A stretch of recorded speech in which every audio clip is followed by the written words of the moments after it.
Welcome to the Amazing Authorities Podcast, where game changers, visionaries, and category leaders share how they built their brands, platforms, and global influence. Your host is Mitch Carson, international speaker, media strategist, and creator of the Instant Authority System. If you're ready to learn from those who've done it and want to become the go-to expert in your space, you're in the right place. Donovan Pyle is here. Now he's going to break down a knotty topic, the healthcare industry and everything that goes on in it, outside, inside. And we had a little bit of a conversation beforehand. Donovan, welcome to the Amazing Authorities Podcast. Mitch, it's great to be here. Thanks for having me on. Yeah, and I see this musical equipment behind you. We were talking about that, and you're a drummer. And do you sing? You know, I don't, but I think I want to start. Well, I think you want to sing about the healthcare industry today. So give us a little bit of a clue what's going on. I mean, I did a little bit of background check on you. Don't worry, I don't know your social security number or your bank account. Not interested. But in terms of breaking down and exposing what's going on in the healthcare industry from a true insider's perspective, give us some juicy gossip / real information. Okay, sure. Well, maybe we should just take a step back and just talk about the landscape for a second. Sure. Sometimes people don't really understand some of this stuff. So in America, 164 million Americans get their healthcare benefits through their employer, right? So this is known as the employer-sponsored channel. Sure. And last year they spent about $1.3 trillion on that care. And question for you, how much do you think of that was wasted? Like just poorly spent? Oh God, I'm going to hazard a guess, 70%. Oh, no, that's a little high. Okay, 50%. I don't know. I'm just pulling numbers out of the air. I'm so ill-informed, Donovan. I don't know. All good. So the most conservative estimates is that 25% of that was complete waste. That's okay. $325 billion. That's $4,000 per employee. Completely wasted. So you figure, the average American makes about $60,000 a year. Right. That could be a huge bump to the economy if they could reclaim that money and invest it in better places. Well, what qualifies as wasted? Tell me how do you define that? Because I'm not clear what that means exactly. Yeah, it's a great question. So the Journal of the American Medical Institute says, one of the things they call out is something called pricing failure, meaning that people can't see prices in healthcare. So people think that we have this free market healthcare system in America. It's kind of nonsense. I mean, if you can't see a price, do you really have a market? And so because most people can't see prices these days because they use these PPO networks as a purchasing mechanism, they make some really poor purchasing decisions. For example, here in Orlando, Florida, healthcare prices vary over 1,000%. So, as we discussed, you've got employees who are going and getting MRIs for $6,000 a pop when they could go see the same machine down the street for $600 for the same exact thing. And so this is just pure waste. and there's so many opportunities for businesses to reclaim this profit, but only if they have the right clarity and the right support that's actually aligned with them to do it. 13 years ago, I got off a 7-day cruise. I disembarked in Miami. A buddy of mine picked me up at the dock. We're driving, go to a restaurant. All of a sudden, I got these intense pains in my stomach. Ooh. And it was out of nowhere. Had to go immediately to the toilet to pee and got sick. And I said, take me to the ER. Something bad is happening. Fast forward, I went to a hospital in Hialeah, Florida, which happened to be close because I was craving Cuban food. Of course, Hialeah is little Havana. And I'm in this restaurant, had to leave. We went to the hospital. 2 hours later, found out. I mean, 2 hours was the whole time I was there. They put me through a CT scan to see what was going on in my stomach, and I had a kidney stone. That they shot me with 2 Demerol shots. I was in the most intense pain I've ever experienced. Incredibly painful. I'd heard about this, heard about childbirth, but I'm not in this lifetime. But the kidney stone was real.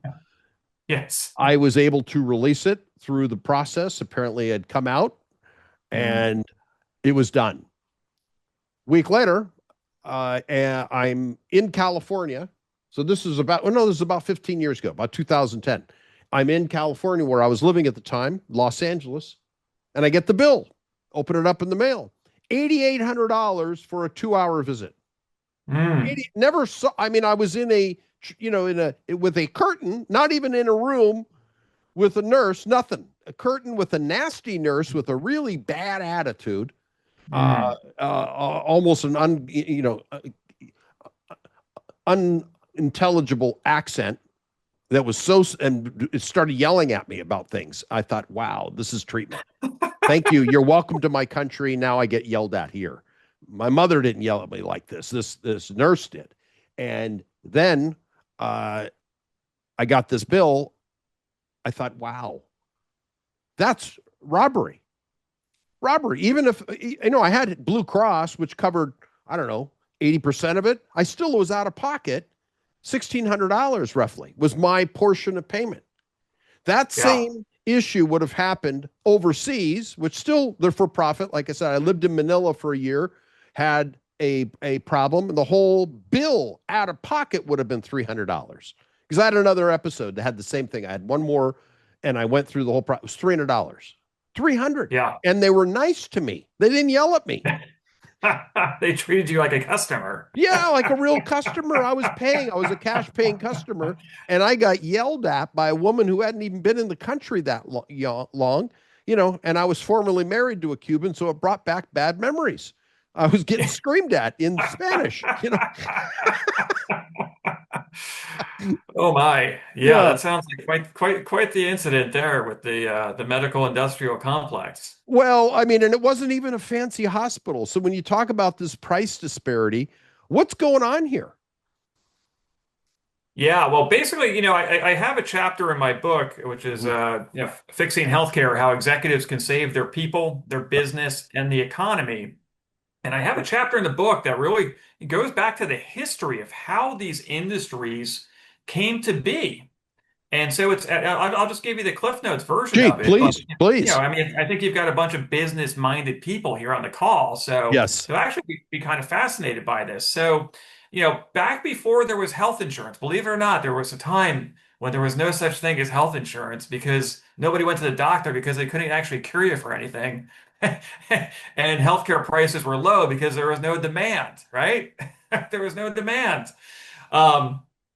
So, as in the 1920s, as medical advancements came to the fore, and the price, the price of delivering these hospital services began to rise, the hospitals across the country found themselves in a squeeze because between the Great Depression and the rising cost basis, their patients could not, over and over again, were not able to afford their services. So they were left holding the bag, and that was a big problem for them.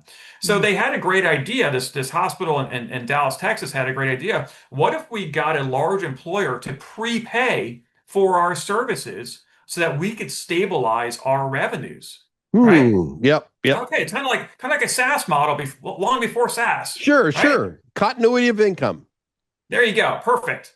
So they partnered with the Dallas Teachers Union in 1929 and got them to prepay 50 cents per employee per month so that these teachers could go to their hospital, their nice clean hospital, and deliver their babies. Okay? And that became the first Blue Cross plan.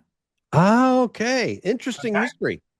Yeah, but here's the really fascinating part is that hospital executives from around the country took note of this success of this revenue model, and they said, hey, how can we develop our own Blue Cross plan so that we can stabilize our revenues too? And so what they did was they actually put up the seed money to create these health plans, these Blue Cross plans around the country. And by 1940, there were 14 Blue Cross plans doing business around the country. Prepaid health plans. And that's why is the American system so flawed compared to, like, I live overseas. I've lived in 7 different countries, been treated in each of them for different issues. And America's prices are outrageous for the same Yes. services. Many of the Well, doctors are trained in the US and go back to their home countries. the prices are outrageous if you're using insurance. Okay. So, All right. okay. So I think it was in 2019, a really great study came out of the Rand Corporation. Rand said basically anyone who pays cash for healthcare gets a better deal than these, Fortune 50 health insurers who have millions of lives of leverage behind them, who, if they really wanted to, could negotiate a better unit price for their members. But that's not what they're in the business of doing. Going back to the history, health insurance companies are wholesale distributors of hospital services. That's Correct. what their role is. They are hospitals and insurance companies are partners. I don't like, yeah, and yes, we see this fake fight that happens in the news every Right. couple of years between a hospital and a health insurer about a network contract negotiation. They always settle. Oh. The, the price always goes up, and it's the employers and the patients that get left holding the bag. So as an employer, a if you're expecting your health insurer to manage your healthcare supply chain effectively, I got a big surprise for you. That's not what they do. They have no incentive to do that and negotiate down the price of services for the commercial business that they have. It's not the business model, it's not their role. And the Affordable Care Act exacerbated that tenfold. Oh, so that did not help. The Unaffordable Care Act? Oh, interesting. I like to joke, like whatever the bill's named, it's going to do the opposite. Well, you know what? Here's what's interesting. I recently turned 65, and Yeah. I have 3 months. So in September, I turned 65. I have 3 months before Medicare. I have to apply for it, and then I have to pay for it. What's interesting, I must pay a monthly stipend to get medical coverage for something that I thought was guaranteed me because I reached the age of 65. That's not the case. And you've been paying money in your Right. entire life. For my entire life. I mean, it's one thing is Social Security. I mean, I could start taking that. I haven't taken it yet. You know, you can at 62, but I'm waiting because it comes up, the number rises. Haven't needed it. And now the Medicare, I have to apply for it, pay $185 a month in order to have it. I'm not even living in the US now.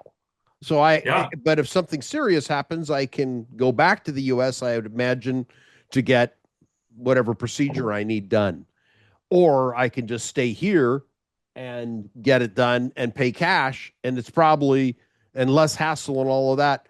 What's that $185 going towards?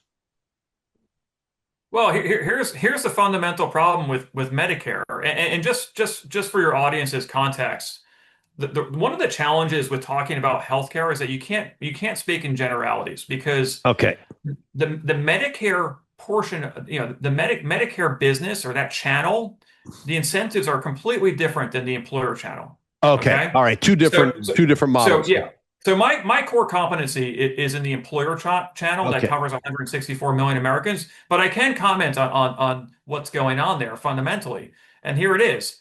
The average American is putting in about $100,000 into Medicare premiums while they're working, and they're using about $300,000 worth of care, usually towards right near at the end of their life. Wow. Okay. So there is an ROI. They do. So it's almost a Ponzi scheme because the people that are younger are paying into it to cover the people that are older and we're aging. I mean, that's a whole different argument, isn't it? Yes, it is. And, I think there are some structural challenges with the design of the program, to your point.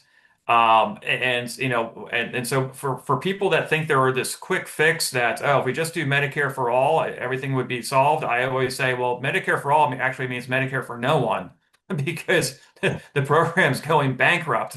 I mean, the CBO says so. So, they're a nonpartisan, organization that counts the beans. That's their job.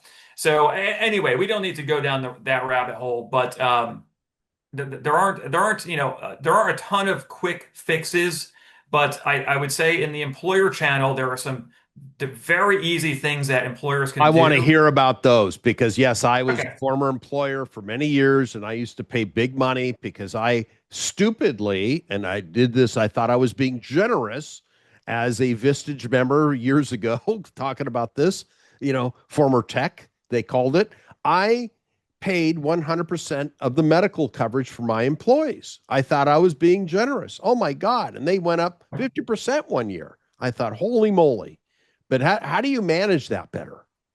Yeah, so I mean, a couple things. I mean, let's I think sometimes organizations forget why they offer benefits, and so let's go back to the original intent. Is that the reason that most companies offer benefits is that it's twofold. They want to give themselves the ability to attract and retain talent, and then two, they want to keep a healthy workforce so that they're actually productive.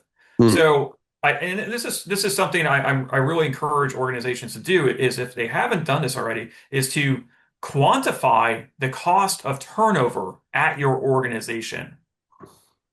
How That's much a does it huge number. it is it most people are shocked. Huge number. The I mean, of biggest course, line item. yes, exactly. So of course it depends on their role, right? And skill level and all those kinds of things.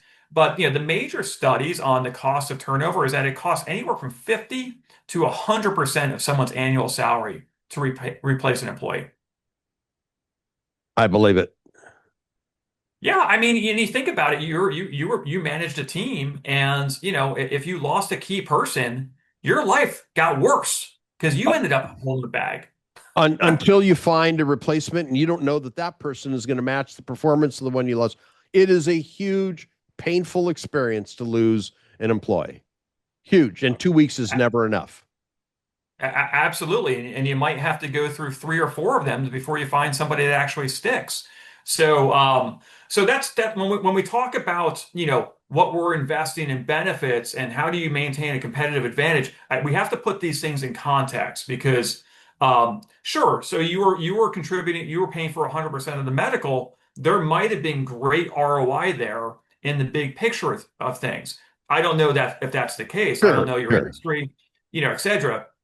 But let's just assume that, hey, listen, we're going to spend all this money. Like healthcare is typically a top three expense for businesses. It's typically the fastest growing financial risk for organizations. What do I mean by that? I mean that, let's say the rest of their business expenses are going up 2, 3, 4% a year. Health insurance for mid-market groups is typically going up 6, 7, 8, 9, 10% a year. Okay, so you think about the compounding effect of that, and so this is not this course that most businesses are on is purely unsustainable. Like I tell businesses, listen, either you're going to engage and optimize what you're doing and start putting yourself in a position where you can actually manage the supply chain for value, or you're going to get cut out. You're not going to be able to offer benefits anymore, and then you're going to have a revolt on your hands, depending on your industry. But in many industries, you're going to lose employees left and right.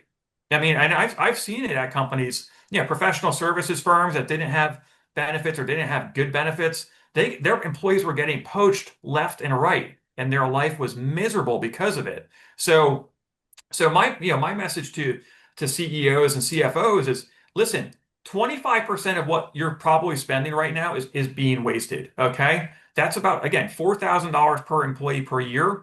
Here are some simple things you can do to reclaim that profit. So to get to the solutions, we got to talk just a little bit more about the buying process, right? Sure, How did, sure. and I'd love to hear, your experience with this. Uh-huh. as a business owner, Yeah. you were out in California when you were doing this, running this Yes. company? LA. Okay. Yeah. In LA. So tell me, what did you do? How did you go? How did you buy benefits? I went to a salesperson who sold health insurance. Here's the Blue Cross plan. I then was married and we made the decision because I covered her. She was a lawyer, so I covered her employees under my plan. So we bought one plan together.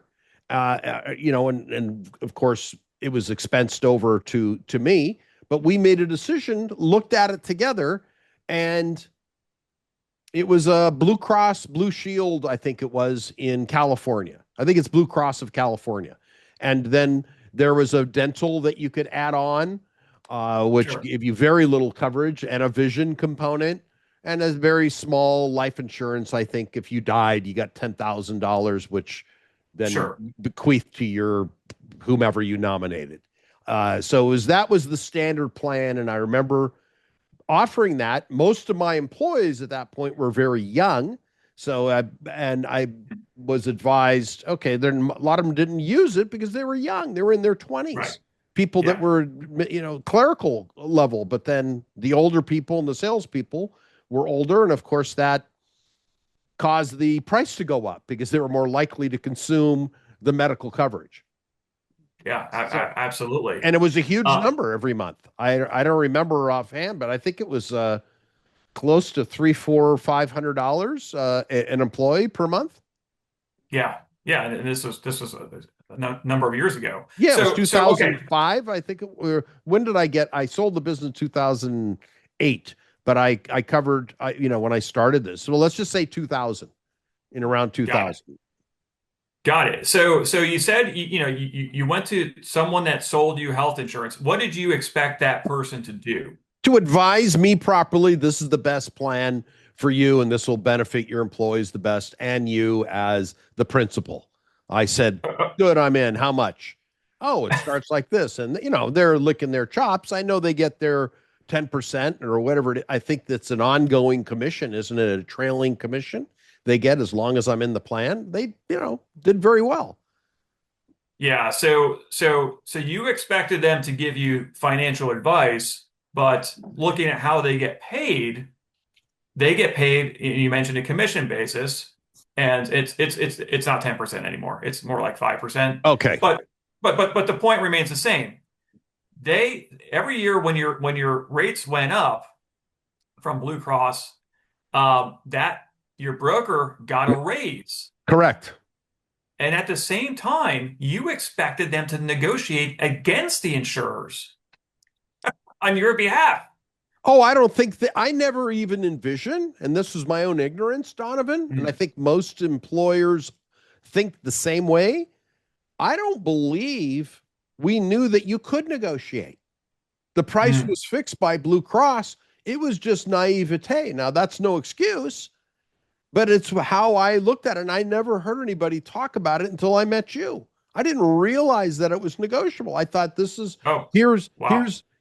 here's what you would pay for Kaiser, which nobody wants, or PPO plans, and you pay a little more because I wanted to go to a PPO. I didn't want to go to bloody Kaiser and take a number.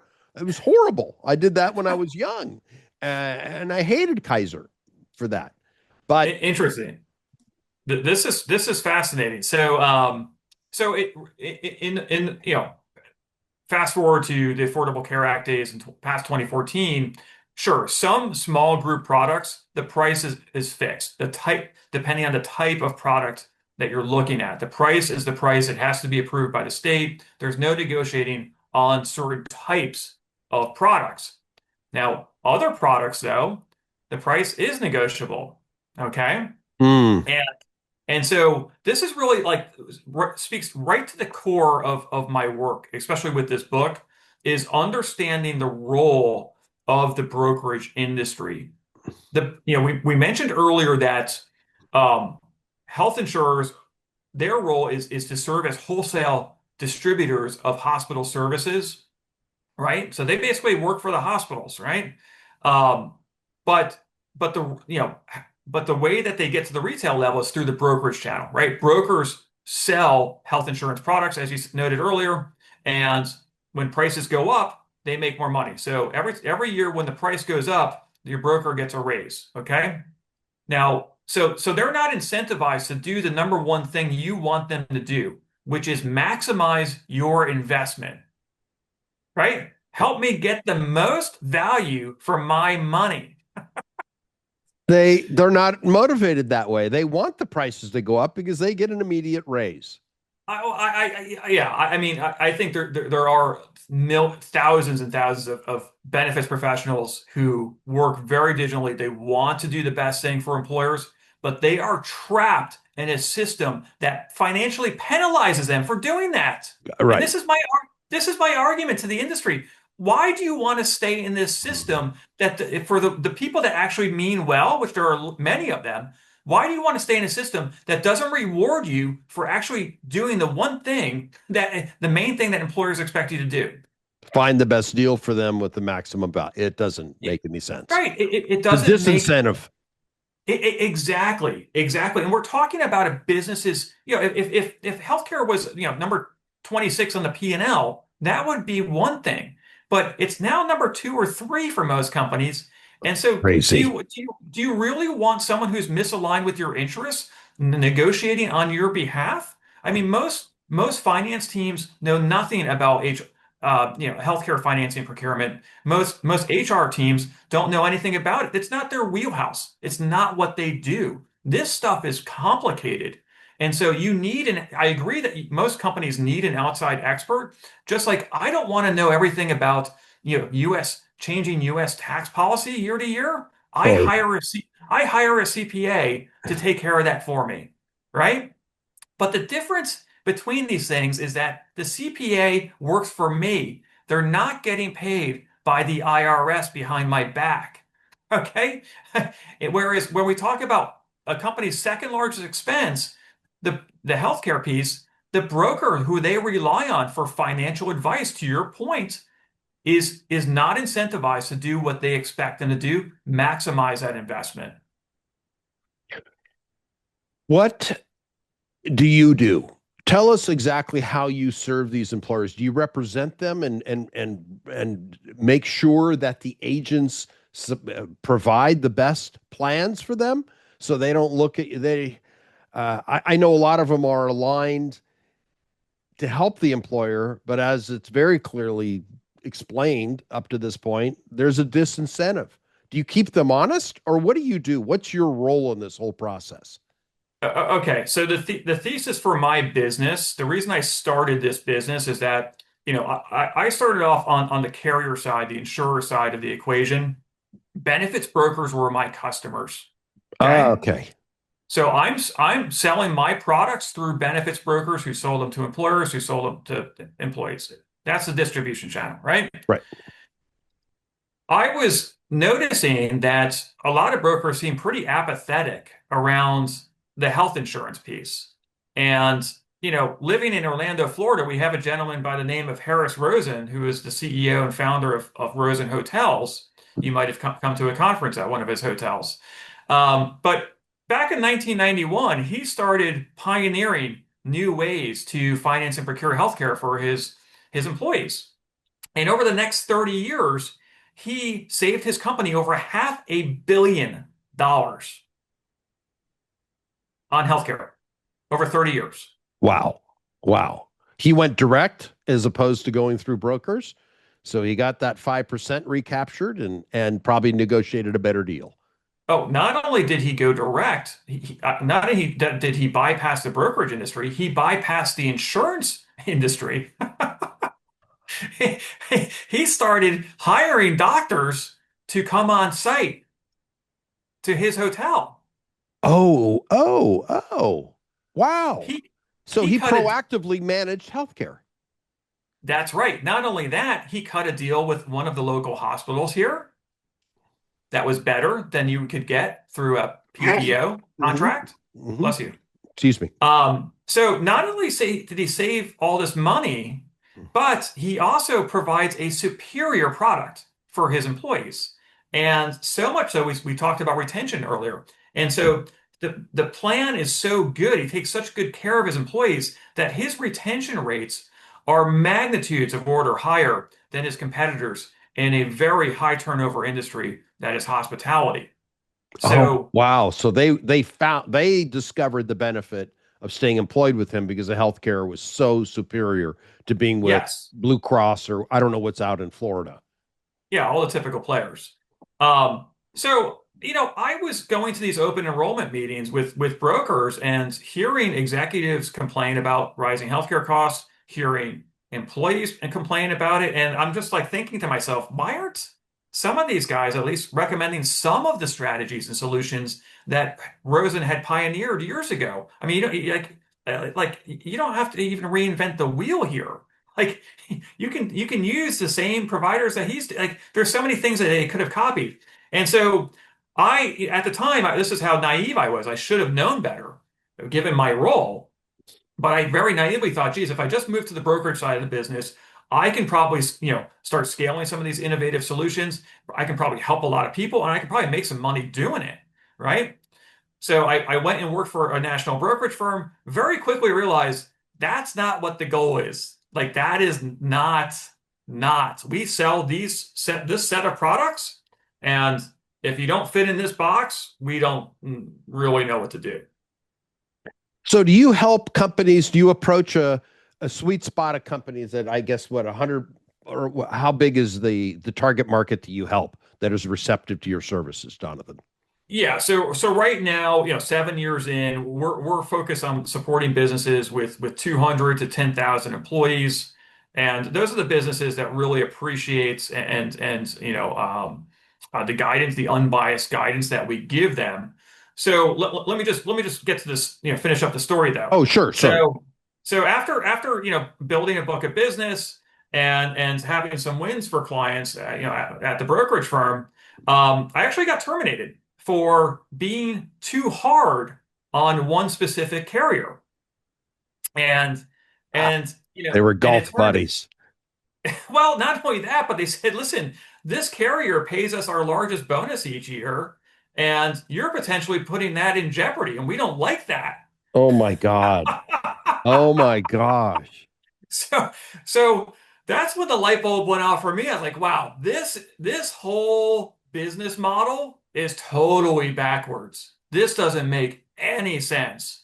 And so I, had some colleagues in the industry who had also, been on the brokerage side, but recognized the failure of that business model as well. And they had started these, fee-based fiduciary management consulting firms that actually serve as a fiduciary to the employer. They're contractually obligated to serve in the employer's best interest. They sit on the same side of the table as the employer to, again, defend and protect them from, the medical industrial complex and the insurance complex. So just a completely different mindset. So I started my consulting firm that following week, and luckily, my former employer let me keep one client who I just brought on a couple weeks ago, and it's a pretty decent group for me.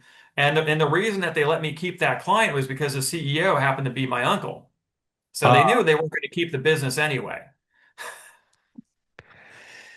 that's quite a story. So then when you go out and help these companies that are 200 to 10,000 employees, which is your sweet spot, how much money do you save them typically?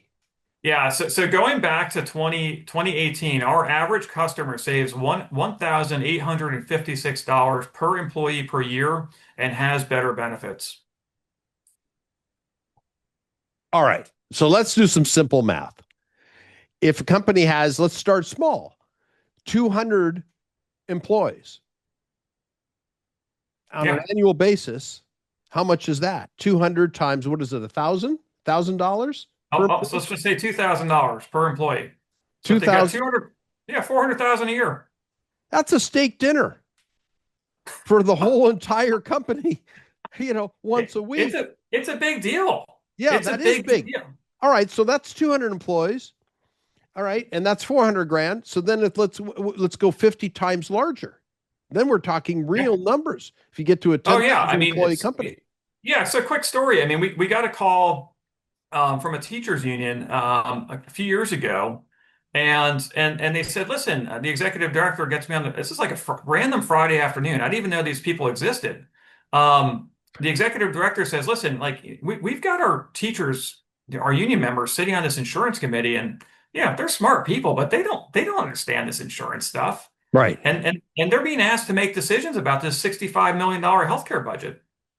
And, we're not really sure if we trust the district. We're not sure if we trust the district's broker. Can you just do a project for us and tell us, evaluate what we've got going on, where we are, and tell us what we should be pushing for in these committee meetings? And so we did that, and we said, well, geez, I mean, you haven't gone to RFP for a new pharmacy benefit manager. This is the entity that manages your drug supply chain. They're in the news all the time these days. Sure. Um, you haven't gone to an RFP for a new one in 7 years as a public, this is a public, school. And by the way, you're with one of the worst ones. So just as a starting point, just do that. Push for a new, an RFP for a new pharmacy benefit manager. So they did, and they got 11 responses. They didn't even go with what we thought was a better option for them, but they got a better option than what they had, and they saved about 3.6 million bucks last year. It's just low hanging fruit, and you can times that by so many school systems throughout the country. They're in the exact same situation. So, that I mean, I want to go back. That's fantastic, but for the smaller market, well, it's not even small, but the SBA might define it as small business with 200 employees by their standards. 200 employees, you save $400,000 with better benefits. Out of that, I would imagine you work on a fee base or something just for people that might be listening. And how does that work? And how do Yeah. they go for information? Because my gosh, I wish I had my old company today where I did have a few employees. My gosh, the line item was huge. Yeah, it would take some stress off you, and you would have exited at a better number. Yeah, absolutely. So here's the whole thesis for my business is that brokers get paid to sell. They get paid commissions and bonuses to sell products. But Correct. the thesis for my business is that since HR and finance teams don't really understand this stuff at a very deep level, what they really need are advisory services, right? So instead of getting paid commissions and bonuses to sell products, what we do is we get paid fees to sell services. So what do I mean by services? So advisory services, procurement services, implementation services, and management services, right? I mean, to manage a benefits program in 2025, there's a ton of compliance around these things. There's a ton of landmines that an employer can step in.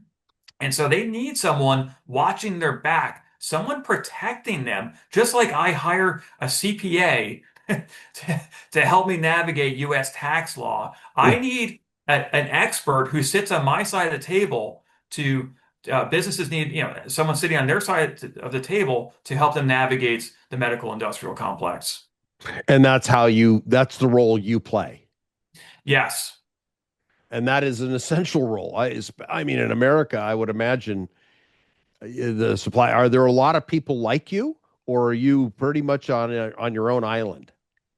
No, I mean, luckily, there's a growing army of small management consulting firms like mine who specialize in healthcare financing and procurement.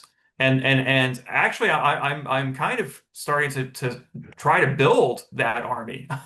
I'm starting to do workshops where we're teaching brokers, small brokers, there's tons of small mom and pop shops out there who want to do the right things, who don't get these big bonus checks from insurance companies and pharmacy benefit managers anyway, because they don't write enough business with them, that they say, well, I don't need that money, but I want to do the right things. I want to align with my customers. So I'm starting to do more workshops on teaching brokers how to transition to this model. And here's the thing, Mitch, we've seen this movie before.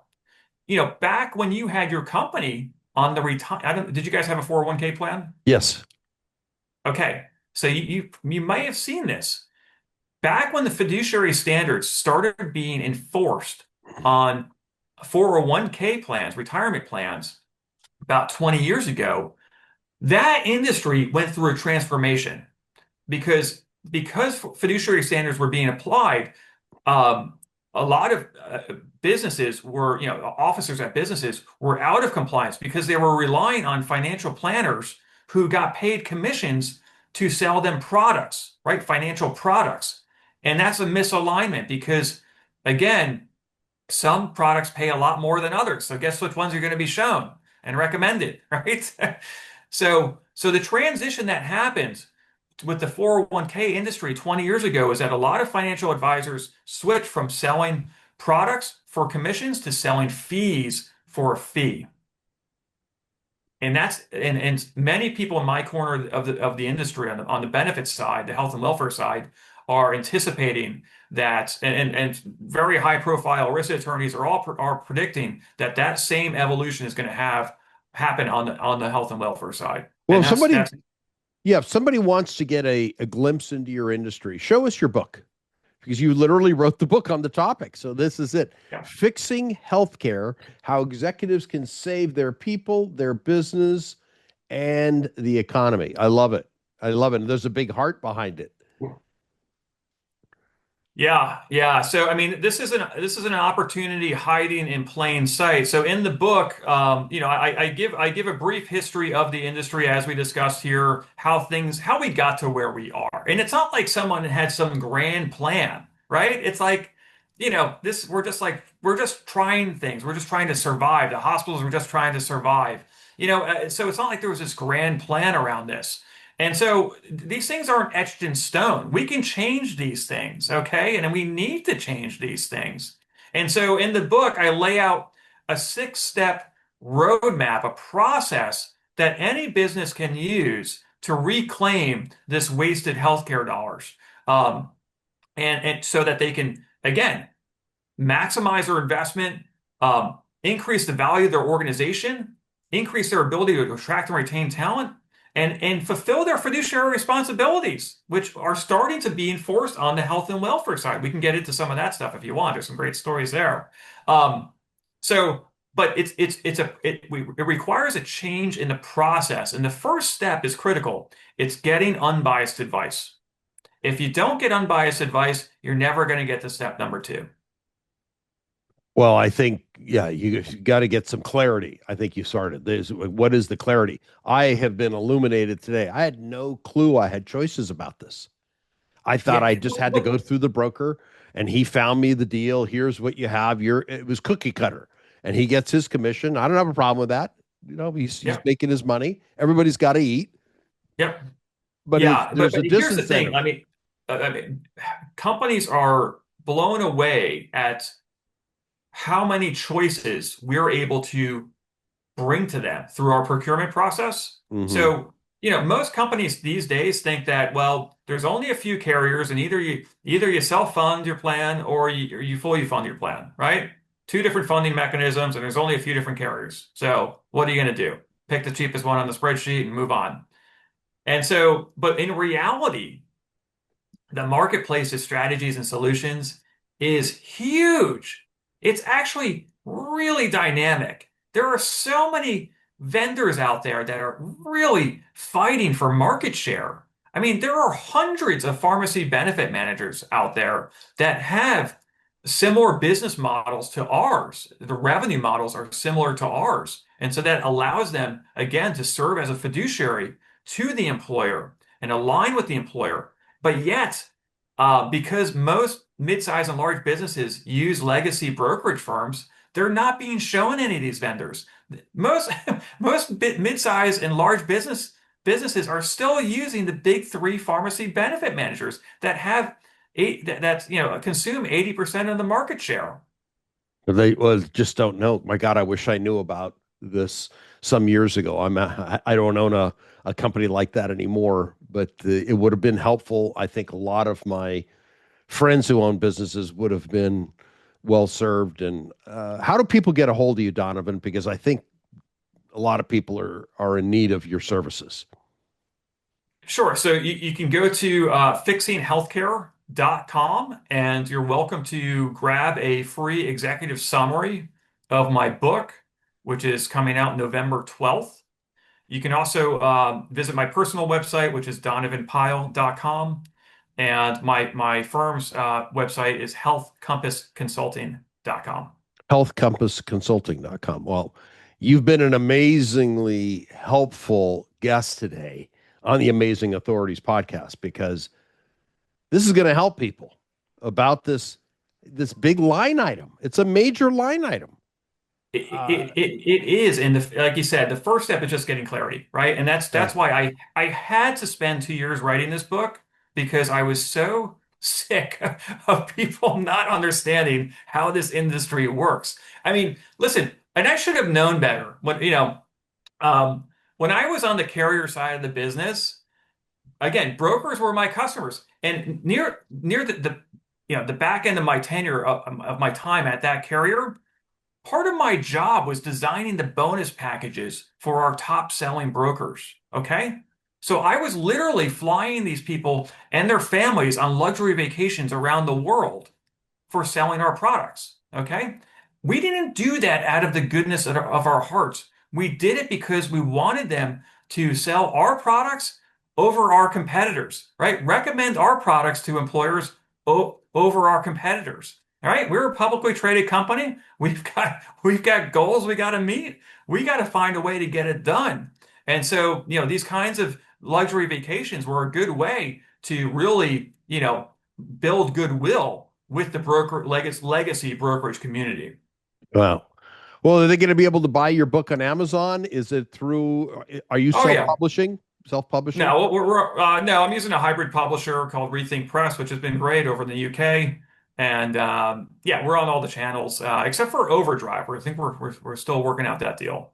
Okay, well, great, Donovan. You've been a great guest today, man. What keen insights! Loved it. I think people will benefit greatly from this interview. And good luck with your book launch. Thanks so much. Thanks for having me on, Mitch. Thanks for tuning into the Amazing Authorities podcast. If today's episode inspired you, take a moment to subscribe, rate, and leave a review. It helps more experts like you rise to the top. For behind-the-scenes access and free resources to boost your authority, head to mitchcarson.com. Until next time, stay amazing.